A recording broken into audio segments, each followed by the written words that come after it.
do you all think? Give them another round of applause.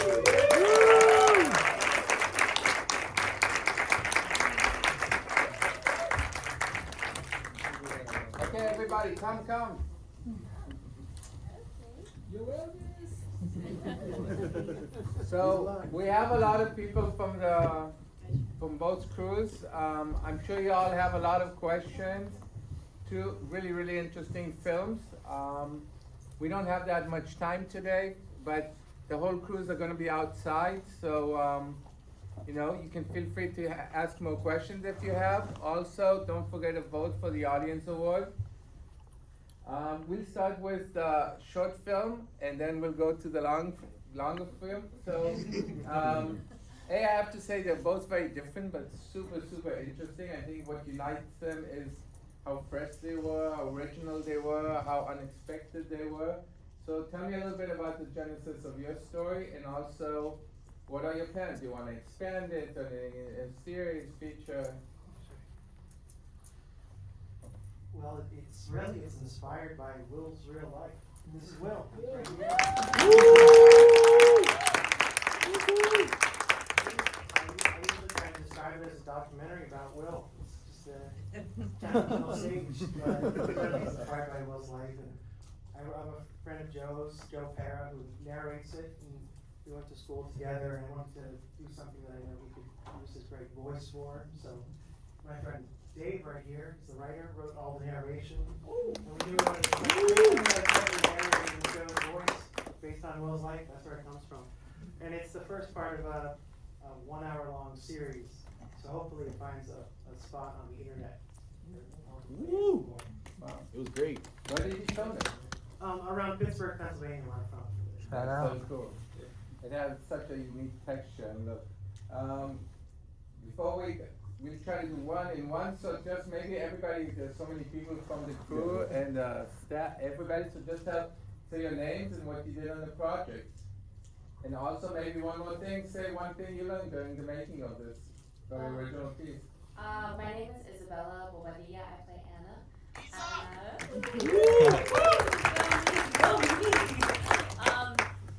I think this was my first time working with a director that was so hands-off, that really I felt trusted our each instincts. Like, I had never experienced that, and it was so liberating, and it just made me want to do even more, go even bigger with very gentle directions here there. So really just rewired my brain and the kind of directing that I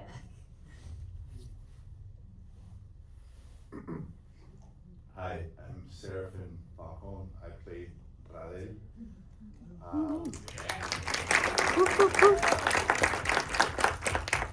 Wow. One thing I learned, these questions.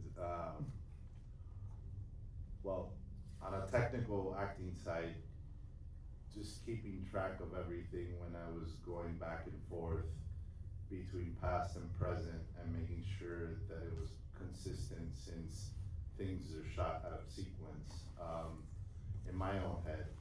And then early on in the process, I was reminded that no question is a stupid question, because I had many questions at the beginning of this for, again, like Isabella said, our director who gave us complete free rein and trusted us deeply. And I guess I learned or was reminded of how important that trust is, to have it both ways, to be able to create freely. My name is Rubén Rabasa, and I'm the parrot. Somebody had to be the parrot. Somebody had to be the parrot. I echo my co-cast members, and to be able to do such an offbeat, such a localized story, when we're taught make universal stories, and to make it with a great bunch of people and with a dear friend that I love dearly. That's what I learned, to work with people you love. Woo! Okay, my name is Rubén Rabasa, and I play You old man. the old man.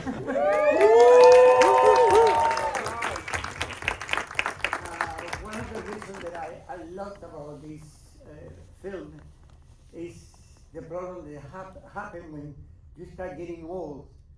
and you start losing your family, and you start losing everybody around you, and when you find somebody who really need your help and need to help, that's what I love about this movie, because that's in the way that I feel. All the love that I give to him and the love that I was giving to myself, to know that I still somebody in this world.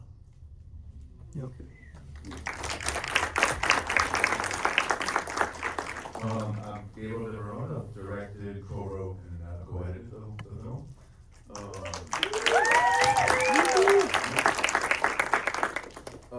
What I learned, really kind of what Renee and Serafine and Isabel and everybody was really saying is just working with an amazing team that all connect with the themes of the story, which was about grief, and feel like everybody had some input and some love in their life that has passed, or something that they were able to channel into the project across the board, from the cast, the crew, the puppet maker, everyone, you know.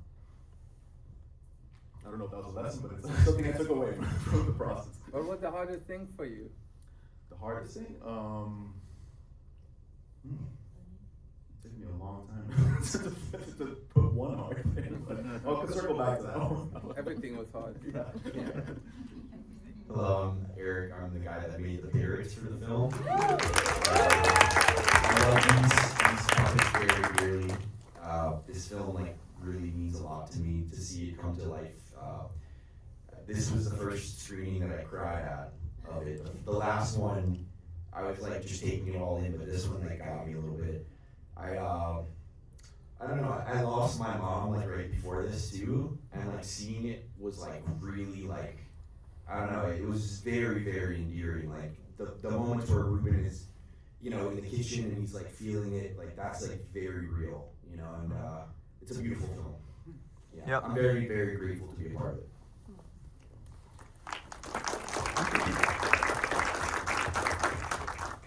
So Kevin Garza, I'm the producer and co-writer, and one thing I learned, it's the importance of regional storytelling. I think that there's something beautiful in expressing your environment and how you speak and how you think and how you grow in this world, and having it on screen and sharing it with people in a very sincere, albeit kind of ridiculous premise, but a sincere way, and it being received so well. That lesson I kind of learn every day when I work on new projects and I work with a lot of these collaborators. So I think the biggest takeaway is just put more importance when you tell your stories to reflect where you come from and what you experience, because to you it's an everyday occurrence, but to someone it might be something enlightening or new or expansive to their own view of the world. That's what I learned from that.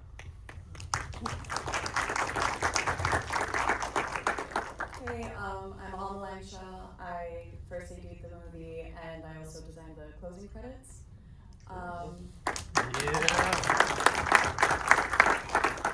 guess on the spot, something I took away from this is how important your team is.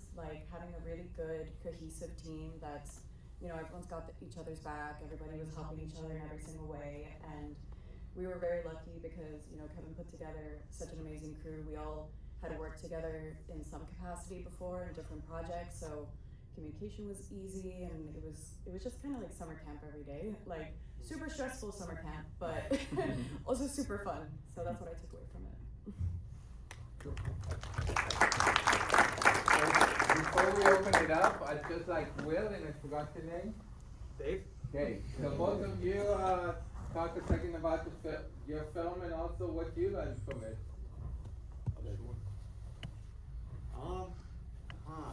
Honestly, I would say that I learned how to make something that makes me hopeful, which is not something I had been doing for a very long time.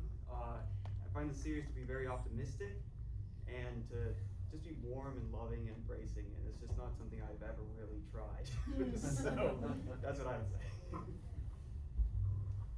I think it's probably the importance of doing something creative when you don't think you have the energy or the motivation or the time to do it. It's really important.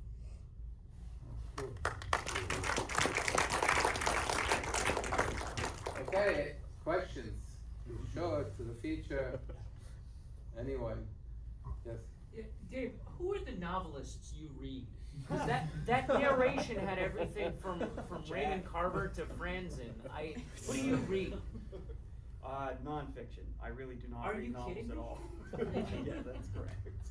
I really enjoy the appreciate that. narration and the prose of it. So. Thank you. Any other question? I have a question for Dave. Is that your name? Me? No, the other one. Where can we see the rest? We're working on it. That you haven't shot.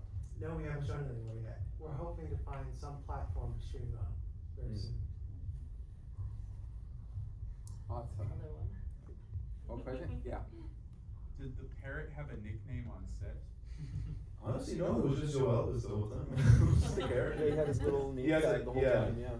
He has this little name tag here. You can just come see it later. But how did you know when it was that Yo Elvis and not Renee Yo Elvis? Oh. That's a trick I played on them. It was always Joel. No real chickens were hurt during the Yes. filming. We had You saw trainers, that. we had all the, I You saw learned that to handle SBC, chickens in right? ways I didn't. Yeah, so really enjoyed both films. So congratulations to like everybody involved in both of those. They were both so much fun. For Old Man and the Parrot specifically, like it really touched me. So congratulations to you guys. Like again, phenomenal job. What led you to explore such like deep themes of love and grief and letting go through like the absurdist lens of like, oh yeah, like my loved one's soul was in this like crazy looking parrot puppet?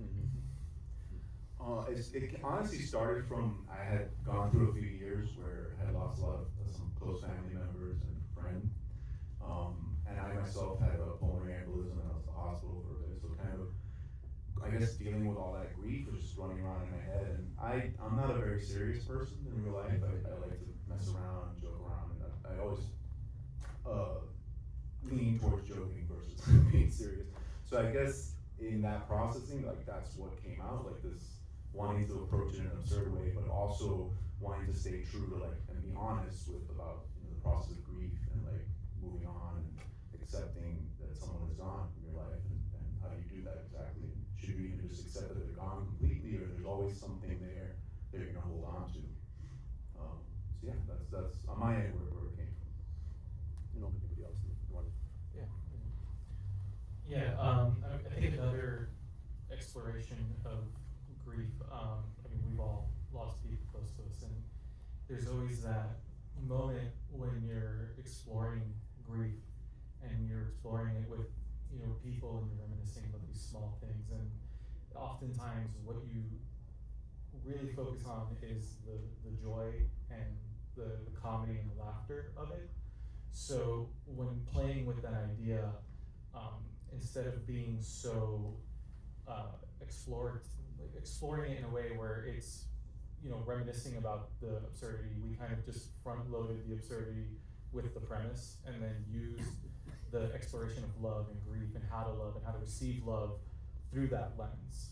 And I think that juxtaposition makes for a forward-facing ridiculous story, but in the back end it's really sincere and it's kind of full of love and hope, and that's kind of what we wanted to get through with the film. And then also, exploring this idea of being older and just being later on in your life and still wanting to love. Like you enter this world with a lot of love, and then, as you get older, all great things have to end, and the people around you that you love start disappearing, but you're still in that pursuit, and you still want to explore the positive thinking of life, even though you have to navigate this maze of like pain and loss and confusion, and you still are trying to just find that one thing that was first introduced to you when you came into the world.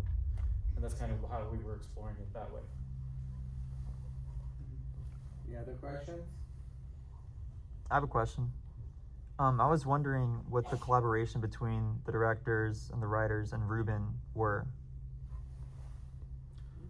We sat down really, we had intensive conversations about everything.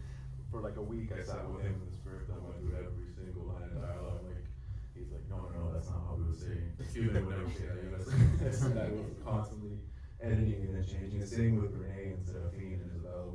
With Serafine, I sat for 4 hours in a restaurant talking about spirituality and what we believed in and everything to connect to his character. So really, it's just communication, talking to them deeply about the themes and the story and how they connect to it and how we're gonna bring it together. It's like it was really a sweet kind of intimate collaboration. I would say. I don't know, maybe they feel differently. No, it's about this. Yeah, I have a few little discuss with him.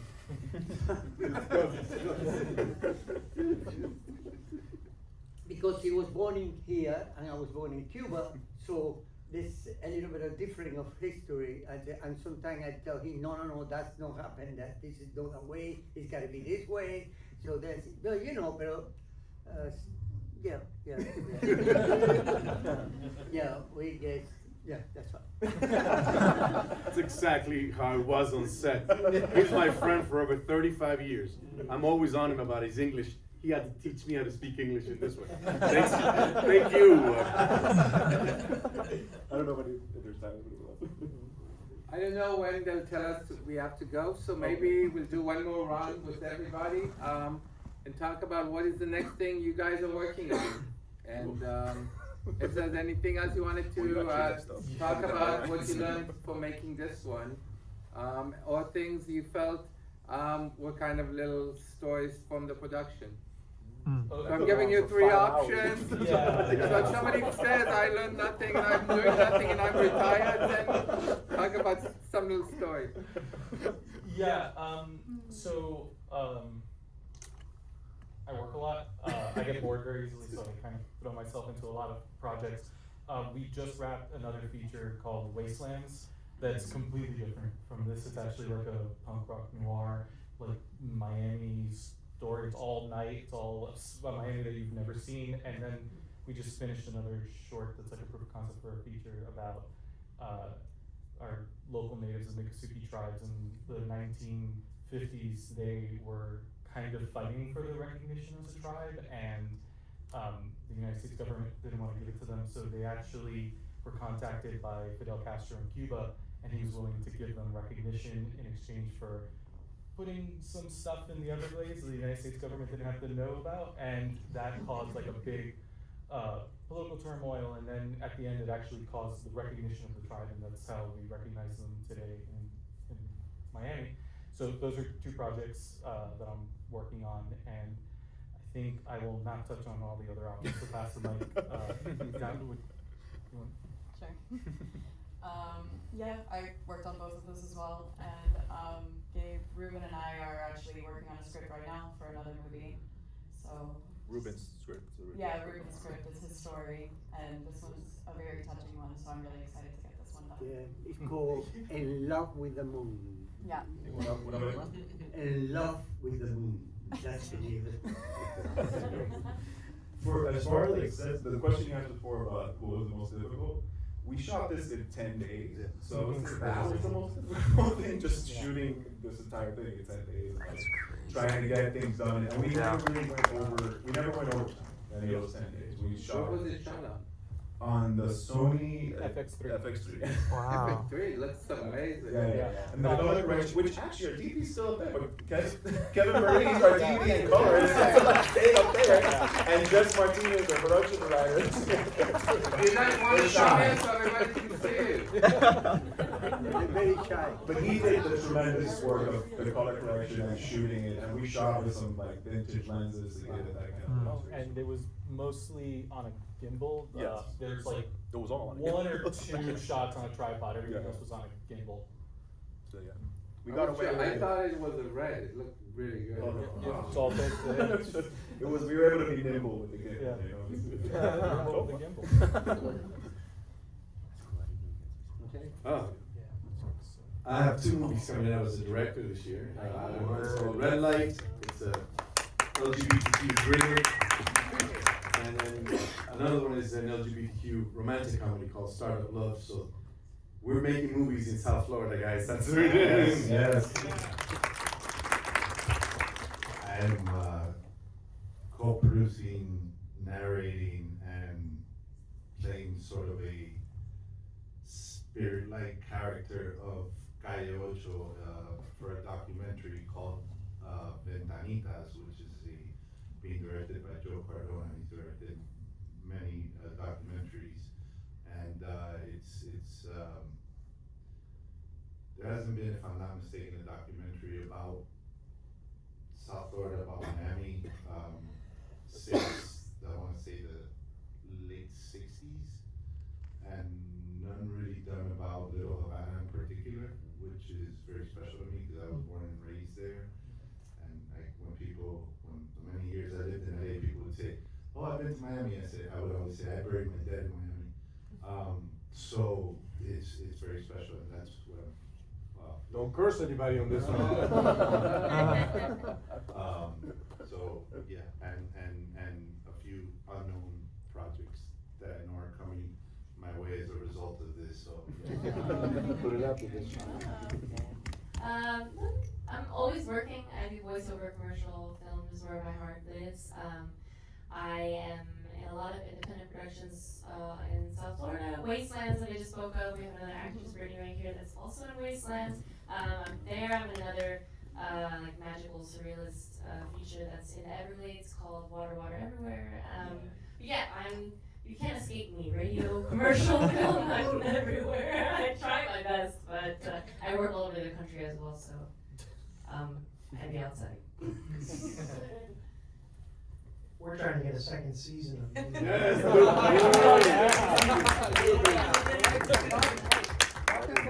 Talk a second, what is the plan for the next episode? Yes. We don't have that fully ironed. So we're not. We want to know what's in Will's head. We're just observing Will. Like right now, his flight home got canceled, so I think he's gonna fall in love with someone here now.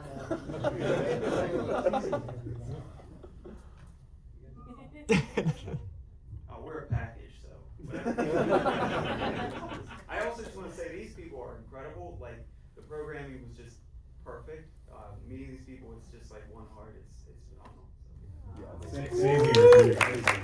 Amazing.